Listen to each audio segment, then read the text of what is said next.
These are actually just toilet plungers. Meet Joanna Fang, Foley artist for PlayStation Studios and a master at sonically translating our world through works like God of War Ragnarok.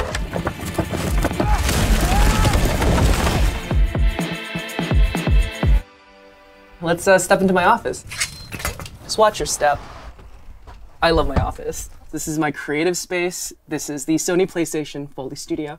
We have tons of really cool stuff. We have like smashed iPhones, so you know, if we need to like throw something behind our shoulders, it sounds accurate to what an iPhone sounds like. We have all sorts of weird props and things of that nature. There's a saying in Foley that is never trust a clean Foley stage. My whole life I've been trained as a classical musician. I'm kind of always passively listening to things and passively recording in a weird way. If I were to sum up all the times my body reacts, like, oh, that could be a Foley, or oh, that's a cool prop. I think I'm thinking about Foley 13 hours a day to focus on all these other characters and literally to walk in their footsteps, to walk in their shoes. Everything else melts away. Like, you don't exist anymore. If you take this Indian pear knife and you pair it up with a torque wrench, you get the sound of like an assault rifle. You know, you just kind of like shake it. Using lump charcoal for snow. It's got like all the cracking characteristics of ice. Pistol holster, add manicotti shells to it. You can get a really comprehensive bone break. Gory viscera sounds. We have to do our best to divorce where these props are from and where we could take them. Like, I can imagine this sitting on the back of a horse. Foley at its best is painting a scene with sound. Not bad today. What we'll do is we'll sometimes take this and pair it against the wood right here. So if we have these dramatic doors that have like creaks on them, I always say that the best props are ones that play like a Stradivarius, like they just sing. It's like weaponized ASMR, you know what I mean? Like we're trying to get the audience to feel something. These textures can completely change how we view a scene. So we gave Joanna a clip she had never seen before and asked her to Foley it as an action movie and as a romantic comedy. So in the clip, there's a certain cadence going on with her footsteps. In terms of textures, I obviously see that she's got a leather jacket, what appears to be 2 baguettes underneath her arms. Just judging by the way her legs are spiking, I'm gonna go ahead and say that she's probably wearing heels. Let me reinterpret this scene as if it were like a romantic comedy.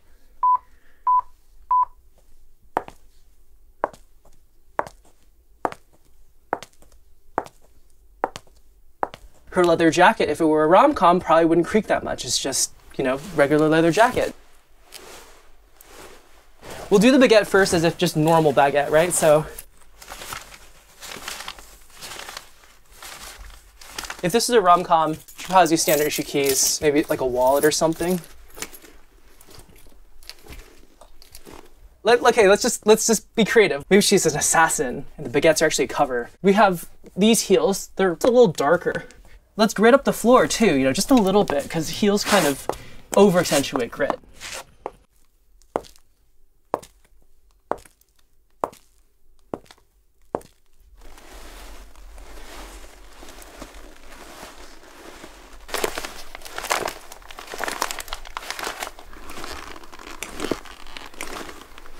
Cool.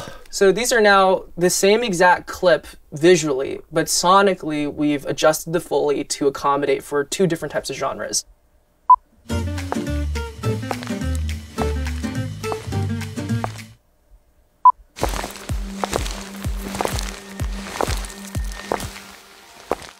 Everyone wears leather in games, so we have 4 or 5 different leather jackets. If a character is like a little bit evil, maybe a little tense, we want to give that character that sonic texture. This is our giant water pit. It's actually one of the first things built into the foundations of the room. It's an incredible feature and it's not something you see every day. Car doors are an amazing prop. Kind of gross. But sometimes you're able to get it to like, you know, get like some funny little characteristic squeaks if someone's like sliding down like a glass window. We're just so rigged up to hear like. Joanna's love of Foley runs deep, and she's always looking to educate people on her craft. People tend to misunderstand Foley as if it were purely forensic recording. I think most people would be very surprised if they were to go to a Foley stage with the exact props used on set, the exact setups, almost in a pure objective way recreating the sounds. They'll find that the Foley that comes from that is extremely lacking of all the things that we've come to expect from a game or a film. I remember the most challenging sound that I had to do. It was the simplest sound effect and it broke me. It was like Whoopi Goldberg was like sauntering up to a bar. It just went to take 8, take 9, take 10, and it was just killing me. I think the reason why I was having such a hard time with that cue was just I didn't feel right in my body. You know, I used Foley for so long as this like perfect art form that helped me shake off, frankly, my gender dysphoria. For some freaking reason, that one cue made me hate everything about myself. So not long after that, I actually came out of the closet because I was like, it got to the point where I couldn't do my job anymore.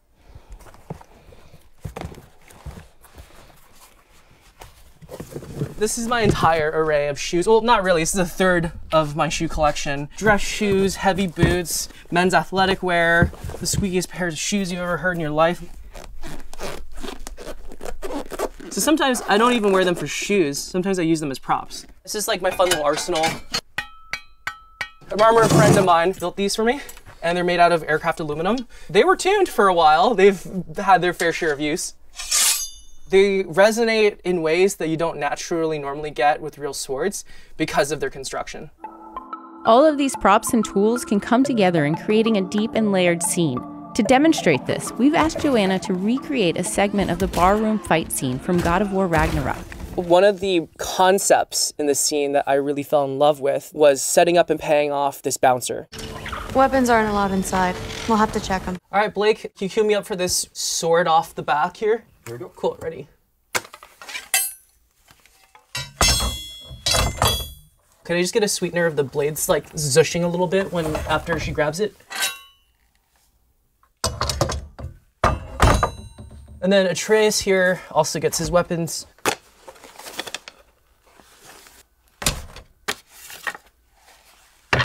They're not gonna let you in otherwise.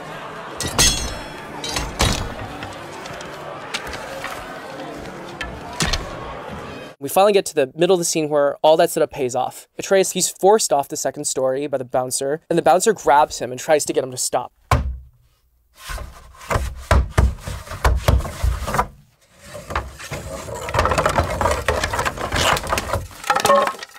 My favorite sound in bar brawl is the sound of leather as Atreus is struggling to break the grasp of the bouncer.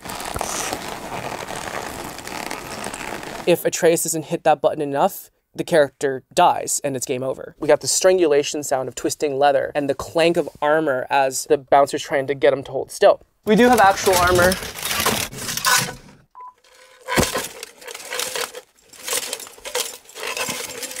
I'm gonna hit the pillars now.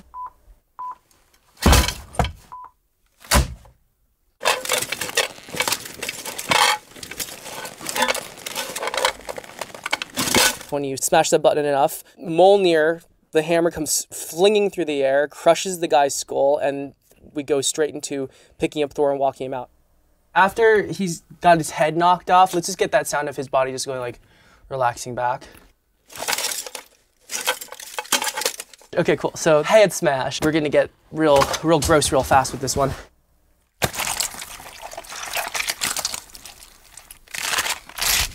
Manicotti shells, bone breaks. Come on, there it is. This is a axe blank that our friend Jeff provided the Foley stage. Blake's gonna record it and we're gonna reverse and flip it. It's gonna get processed and added with a bunch of different sounds and it's gonna make up Thor's hammer.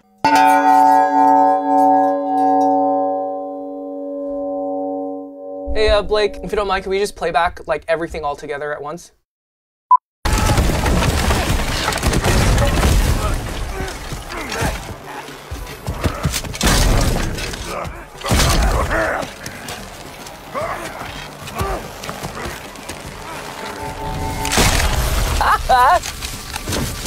Awesome. On a sequence as complicated as Bar Brawl, we're creating over 1,000 assets easy. If you can imagine Moments like these happen throughout the entire game. Folding a game takes months and months and months because of the sheer density, attention to detail, and contextual storytelling that we have to do on the Foley stage. Joanna's mastery of her craft is unique, and even in the digital age, she feels the role of a Foley artist is still vital to storytelling. I can imagine a future where machine learning aids us in Foley, but I do not ever believe that it will take away the simple and beautiful performative nature of it. I've often felt like when you watch a film and there isn't much Foley, it feels like you're staring through a window. It doesn't feel like you're actually there. Foley to me is a very powerful performance art language that connects the audience with the characters and gets you to feel what they're going through.